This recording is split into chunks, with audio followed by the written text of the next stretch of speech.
31 ans, le Salon Azimut s'est donné entre autres objectifs de permettre aux lycéens de rencontrer des professionnels afin de découvrir des métiers, d'élargir leurs horizons et de les aider à construire des projets d'avenir argumentés. Comment choisir un métier quand on en a une idée approximative ou si on ne le connaît pas? La rencontre avec un professionnel permet d'approfondir la connaissance de profession en confrontant les représentations qu'on en a, l'idée qu'on s'en fait, à la réalité de la pratique d'une personne. La situation sanitaire exceptionnelle a obligé l'organisation Azimut à s'adapter en organisant des rendez-vous filmés pendant lesquels des professionnels présenteront leurs activités, leurs objectifs, leur plaisir à travailler et d'autres éléments. Pierre Evin, cadre en RH, vous allez nous présenter votre métier, votre parcours, peut-être moins, mais au moins des parcours qui permettent d'accéder à votre métier. Voilà. Nous vous écoutons. Bonjour. Bonjour. Je ne vais pas vous parler de mon parcours parce qu'il est atypique et puis ça fait plus de 30 ans que je suis sorti du système. Donc, un cadre en ressources humaines, c'est toutes les entreprises, les grandes entreprises ou les moyennes ont des cadres en ressources humaines. Oui. On parle de gestion de personnel, si on veut, de façon un peu péjorative maintenant, puisque les ressources humaines, c'est très vaste. Oui. Ça va du recrutement.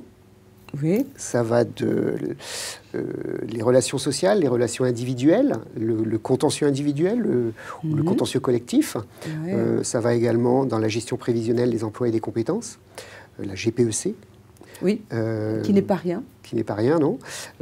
Ça va aussi jusqu'à la fin du contrat du collaborateur. Alors, une fin qui se termine bien par une retraite, mais ça peut aussi être un licenciement, ça arrive. Ça fait partie du contentieux individuel. Enfin, toute la gestion du personnel, la paye, etc. Enfin, la formation. La formation, très important, puisqu'on se forme tout au long de la vie, bien entendu. Hein, on peut, bien entendu, on sort du système scolaire avec une formation professionnalisante et qualifiante. Pour autant, aujourd'hui, on se forme tout au long de la vie, puisque quand on intègre une entreprise, quelle qu'elle soit, c'est pas un métier qu'on va faire dans une carrière, c'est plusieurs métiers. Tout à fait. Et tous les métiers évoluent. Et tous les métiers évoluent. Il faut s'adapter. Bien. Donc vous êtes touché à beaucoup de secteurs. Tout à fait. Bon. Le cadre en ressources humaines touche beaucoup de secteurs. Absolument. Après, dans les grandes entreprises, chaque cadre en ressources humaines a sa spécificité.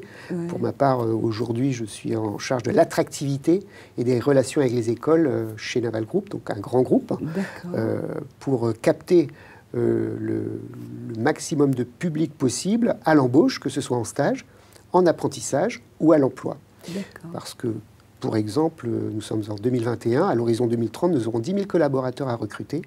Donc il faut rendre l'entreprise attractive. Absolument. Et à partir de là, c'est mon travail que de faire ce marketing RH et faire envie, susciter des vocations pour venir chez nous. Et vous y réussissez bien, puisque la participation au Salon Azimut est ancienne. Tout à fait, oui. Par exemple on est chaque année présent au sein du salon industrie qu'organise l'UMM, l'Union des industries de la métallurgie, et bien entendu, au même titre que Thales et d'autres entreprises, Naval Group a toute sa place. D'accord. Et alors, votre journée de travail, c'est quoi? Vous pouvez nous en parler un petit peu? On parlera des parcours après, mais décrire que fait un cadre, en fait. Que fait un cadre? Alors, RH. C'est ça que les jeunes ne voient pas.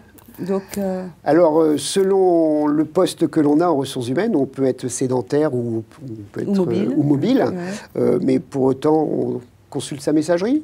C'est le classique du classique. Le matin, c'est devenu une obligation pour beaucoup de cadres. C'est valable pour tout le monde. Et puis on organise sa journée. Alors en général, le planning de la journée est déjà bien rempli. Les rendez-vous sont pris en amont, que ce soit des rendez-vous avec des collaborateurs qui ont besoin de rencontrer le cadre RH pour parler d'évolution professionnelle, pour se plaindre d'un sujet particulier, pour parler d'un problème personnel. Ça peut arriver aussi, même si le cadre RH n'est pas l'assistante sociale, je dirais. Pour autant, ça fait partie de la vie des ressources humaines que d'être au courant des problématiques, parfois personnelles, des collaborateurs. Je pense qu'un personnel bien dans sa peau travaille mieux, non, peut-être? Tout à fait. Bon. Tout à fait. Et c'est donc là aussi le point de vigilance qu'a le cadre RH de s'occuper de la QVT, la qualité de vie au travail. Bien sûr. Et de percevoir le bien-être et le mal-être possible du collaborateur. D'accord. Et donc, une journée toujours très chargée et qui bouge tout le temps, j'imagine. Oui, oui, c'est très varié, avec beaucoup de réunions également. Et puis, avec la nécessité d'être toujours à la pointe des connaissances sur les processus ressources humaines qui varient suivant l'entreprise dans laquelle on est, suivant la réglementation. Par exemple, depuis 18 mois, on est dans une nouvelle réforme de la formation professionnelle. Donc, le cadre RH doit s'adapter aux réformes successives qui peuvent se faire en France. Donc, beaucoup de travail personnel sur la connaissance aussi. Beaucoup de veille. Ouais, tout à fait. OK. Et comment dire, vous vous déplacez beaucoup dans les services ou c'est les gens qui viennent à vous Alors, ça peut être les deux. Quand on peut avoir des responsables ressources humaines de secteur de production, par exemple. Donc, ils sont au plus près de la production, sur des périmètres de 400 à 600 personnes, par exemple. Et autrement, on peut être, quand on est dans des services RH de direction, je dirais, c'est pas les collaborateurs qui viennent à nous, mais tout est possible. D'accord, entendu. Qu'est-ce qui... alors, le parcours pour devenir RH, alors, pour être un cadre RH, le parcours standard, je dirais qu'on va partir du bac. Ça peut être le bac général. Alors, on est dans la réforme du bac 2020, donc on ne va plus parler du bac ES, mais on va pouvoir parler des options. Options sciences politiques, sciences éco, etc. Ou alors, pourquoi pas un bac STMG. Et ensuite, on va poursuivre, par exemple, par une fac en AES, Administration économique et sociale, ou alors en DUGEA, avec une option RH pour la deuxième année.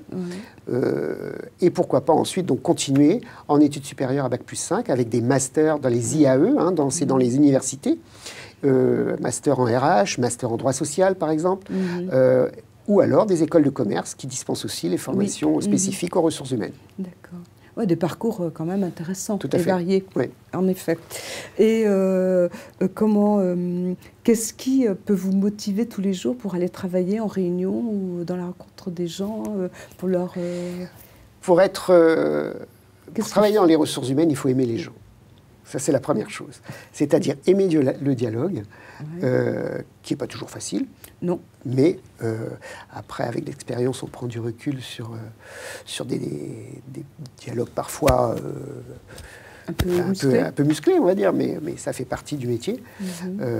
Et les processus RH qui sont vraiment très, très intéressants, quels qu'ils soient. Quand on parlait de GPEC, la gestion prévisionnelle des emplois et des compétences, ou de relations sociales, les relations avec les partenaires sociaux, c'est passionnant. Bien sûr. Voilà, donc c'est tout l'intérêt d'arriver au bureau le matin. L'objectif du cadre RH, c'est quoi? Il y en a plusieurs. Je dirais que les principaux, c'est de mettre à disposition de l'entreprise les moyens humains pour faire aboutir les projets sur lesquels l'entreprise travaille. Et l'autre majeur, je dirais, c'est l'accompagnement du collaborateur tout au long de sa présence dans l'entreprise. D'accord. Donc en fait, beaucoup de subtilité. Il faut comprendre les besoins de l'entreprise et il faut aussi comprendre les besoins de... beaucoup de psychologie aussi. Un peu quand même. Oui. Quand on a trait à l'humain, bien sûr. Bien sûr, beaucoup de... Bon, est-ce que vous pensez que vous avez fait un peu le point sur tout ce que vous aviez à dire sur votre métier et sur les besoins... Enfin, sur ce que vous aviez à faire partager aux jeunes? Oui, on a précisé le parcours post-bac, et c'est l'intérêt de notre reportage aujourd'hui. Pour autant, il n'existe pas de parcours linéaire. Il est important d'avoir à l'esprit que quand les jeunes qui vont nous entendre disent que les anciens ont des parcours atypiques, on peut encore en 2021 avoir un parcours atypique. Et encore plus. Et peut-être encore plus. Et il ne faut pas se dire, ça n'arrivera plus jamais. Il en existera tout le temps, il faut vraiment y croire. Tout est possible. Dans les grandes entreprises, je pense qu'il n'est pas possible de vivre sans cadre RH, enfin sans service RH en tout cas. Mais ça, c'est valable pour tous les métiers, quels qu'ils soient. Tout à fait. À partir du moment où on croit en soi et on a envie de découvrir des nouvelles choses, et ben on part vers de nouvelles formations, pourquoi pas, vers des nouveaux métiers. Je crois qu'aujourd'hui, 60% des métiers de 2030, on ne les connaît pas encore. Oui, définir les futures compétences, c'est pas évident. Vous imaginez. Ouais. Donc c'est pour ça que ce qu'on apprend aujourd'hui, dans 10 ou 15 ans, il faudra réapprendre à nouveau. Absolument. Et tout le monde s'adaptera. Et la formation sert à ça aussi, c'est adapter les populations. Alors, si vous aviez, pour finir, un conseil à donner aux jeunes qui vont nous regarder pour mieux réaliser, vous avez commencé en disant qu'il fallait y croire et y aller. Dans le contexte sanitaire où nous sommes, et c'est compliqué pour un jeune de terminale, et c'est compliqué pour ses parents, pour la famille, surtout que parents et jeunes sont en phase sur l'avenir professionnel de son enfant. Et ça, c'est pas évident. Des parents ont un idéal, le jeune en a un autre. Il est important que qu'on se retrouve au milieu pour éviter de retrouver des jeunes à 20, 22 ans en panne de projet parce qu'ils ont choisi la mauvaise orientation, que peut-être celle que les parents voulaient et qu'eux ne voulaient pas. Voilà, d'accord. Donc en fait, croire en soi. Croire en soi. Et que leur enfant croit en leur enfant. Que les parents croient en leur enfant. D'accord.